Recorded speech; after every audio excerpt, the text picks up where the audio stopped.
Okay, doing a quick video on the Origo 3000. This stove came with our 28 day. Probably hasn't been used in years. I cleaned it up. Very simple to use. Basically, we pop this open. So we have a little lever down here that says push. The cover raises up. I'm still waiting for my rubber covers to come. There's a different video that goes over the stove as well. It kind of gives us a link to Amazon for these, so I'll put that in the comments. But that's just to keep it from evaporating. So these discs come out, and they're quite heavy when they're full. And there's a sponge in there, and you just put the alcohol in. There's a little slit. You're supposed to put these at an angle and fill them up. They get pretty heavy. Between these two, it took about a full gallon. And what's nice is after they soak in for a while, they don't leak, even though this thing's full.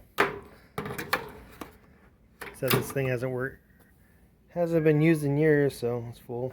Pretty simple controls. All you do is when you turn on, you just kind of adjust the amount of flame that can get through. So we're gonna close this up.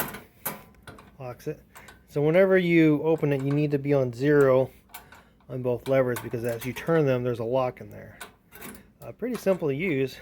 Put them all the way to full. Grab your lighter. And you just put the lighter down there to the burner. You see.